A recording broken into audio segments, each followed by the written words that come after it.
Sir, are you familiar with the one charge that you're facing? Yes, ma'am. Do you understand that charge?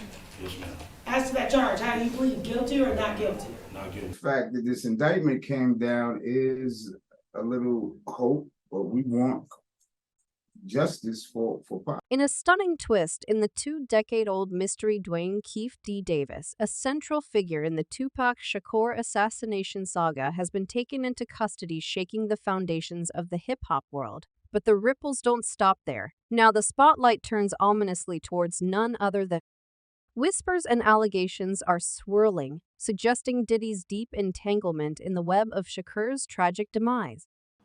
You know, that's the whole truth on the Tupac thing, you know what I'm saying? As the law closes in, Diddy appears to be ducking out of the limelight, his actions reeking of fear. What does he know? Why is he avoiding the public eye? We dive deep into this sensational story, unveiling the reasons behind Diddy's apparent dread following Keefe D's arrest. Stay with us as we unravel this gripping tale packed with accusations, gang rivalries, and the haunting shadow of Shakur's untimely demise. Well, it's a cold case. It's been lingering for 27 years. As we delve further into the convoluted saga of Tupac Shakur's assassination, the arrest of Keefe D has unearthed disturbing connections, casting a long shadow over P. Diddy's reputation. The accusations against Diddy, now more than mere whispers, suggest an intricate and sinister plot that transcends the realm of hip-hop rivalries and enters a chilling narrative of crime and retribution. This is a case that the pivotal moment in this unfolding drama was the arrest of Dwayne Keefe D. Davis Mark King, a significant breakthrough in a case that has haunted the music industry for over 2 decades. This arrest, as reported by the Associated Press, came after a meticulous investigation, including a raid on Davis's wife's home and the seizure of various items that the bullets found did not match the assassination scene. The police were confident enough in their evidence to make an arrest, signaling a turning point in the investigation.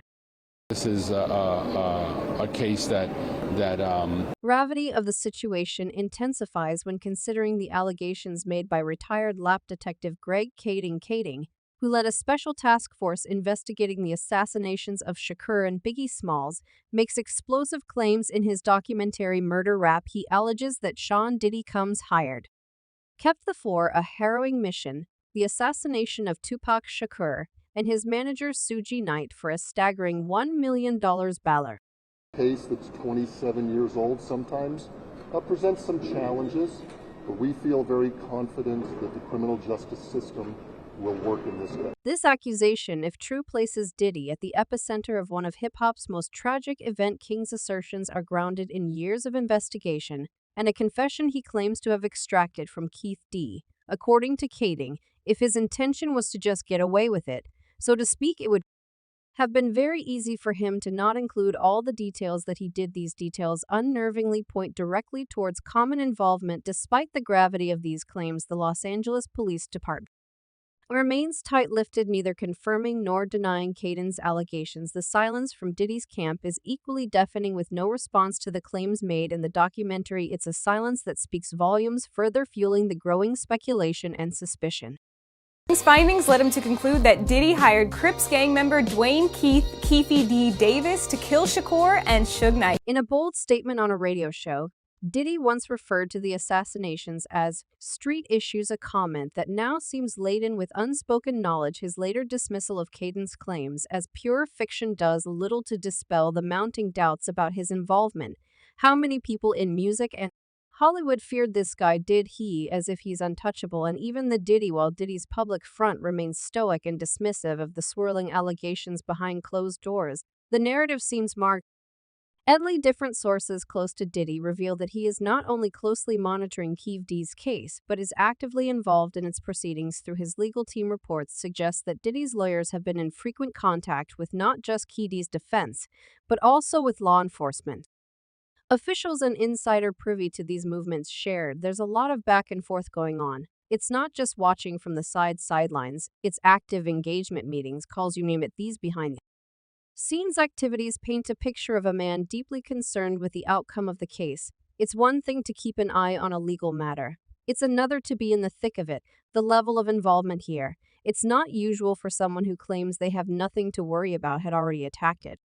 Orlando Anderson, they'd had a previous C's actions contrasting sharply with his public dismissal of the allegations as mere gossip suggest a deeper fear. If innocence were his shield, there would be little reason for such intensive legal maneuvers. His excuse, centered around concern for his reputation, seems increasingly like a facade masking a more profound anxiety about his freedom. An associate of Diddy who requested anonymity disclosed, "He says it's about his name, his legacy, but between you and me, it's more than that. You don't get this worried about gossip if you're clean." He's afraid not just for his reputation, but for what might come next. This growing apprehension within Diddy's camp comes in the wake of Caden's compelling allegations and the investigative developments surrounding Keefe D's arrest. The contrasting images of Diddy, the confident, untouchable music mogul, in public and the worried, strategically active figure in private raise questions about the truth he's trying to keep hidden. The situation remains tense and unpredictable